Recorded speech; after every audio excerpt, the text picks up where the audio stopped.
क्या आपको पता है कि आज तक नेहरू गांधी परिवार का एक भी सदस्य चुनाव लड़कर पीएम नहीं बना? जी हाँ, लोकतंत्र की दुहाई देने वाले बिना चुनाव लड़े ही देश के पीएम बने, जिसकी शुरुआत नेहरू गांधी परिवार से ही हो गई थी। दरअसल जब नेहरू पहली बार पीएम बने तो देश की इच्छा या जनता की रजामंदी से नहीं।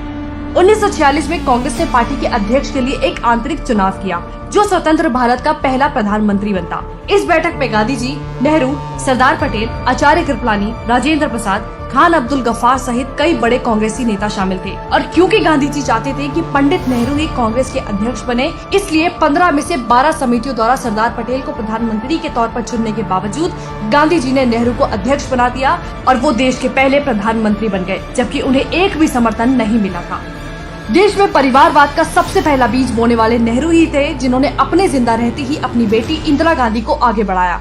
उनके गुजर जाने के बाद देश का पीएम पद लाल बहादुर शास्त्री जी को सौंपा गया और पीएम बने उन्हें 2 साल भी पूरे नहीं हुए थे कि ताशकंद में उनकी रहस्यमय मौत हो गई और इसके तुरंत बाद ही इंदिरा गांधी को पीएम की कुर्सी सौंप दी गई। यानी दोनों बाप बेटी बिना चुनाव जीते, बिना देश का समर्थन हासिल किए ही प्रधानमंत्री बन गए। इंदिरा गांधी की मौत होते ही केवल सहानुभूति के तौर पर प्रधानमंत्री का पद उनके बेटे राजीव गांधी को थाली में परोस कर दे दिया गया और एक और अचयनित इंसान देश का पीएम बन गया।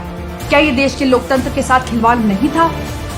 बतौर पीएम अपने कार्यकाल के कुछ साल बाद यानी 1991 में राजीव गांधी की आत्मघाती बम हमले में मौत होने के बाद पीवी नरसिम्हा राव को बिना चुनाव कराए, बिना समर्थन मिले पीएम पद के लिए कांग्रेस का अध्यक्ष पद सौंप दिया गया।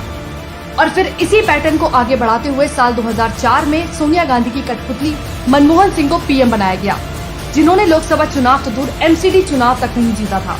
सोनिया गांधी ने चालाकी दिखाकर मनमोहन सिंह को पीएम पद तो सौंप दिया, लेकिन राज अपना चलाया। वहीं एक और अटल बिहारी वाजपेयी थे, जिन्हें देश की जनता ने चुना और अपना प्रधान सेवक बनाया। 1984 में महज 2 सीटों तक सीमित रह जाने वाली भाजपा 1996 में सबसे बड़ी पार्टी बनकर उभरी थी, सिर्फ इसलिए क्योंकि सरकार का चेहरा अटल बिहारी वाजपेयी बने। अटल जी के पछिनों पर चलते आ रहे पीएम मोदी, जो बिना परिवारवाद के अपने दम पर और गुजरात में अपने काम के बल पर सत्ता तक पहुँचे और पूरी बहुमत के साथ देश के प्रधान सेवक बने। कहने को कांग्रेस ने 70 साल तक देश पर राज किया। गांधी परिवार को देश की कमान कई बार मिली, लेकिन जनता के भरोसे से नहीं, बल्कि गांधी सरनेम से, परिवारवाद के चलते, लोकतंत्र को कुचलकर। जनता का भरोसा जीता है पीएम मोदी ने, इसलिए उन्हें जनता ने एक बार नहीं बल्कि 2 बार चुना और आज भी पीएम मोदी देश की पहली पसंद है।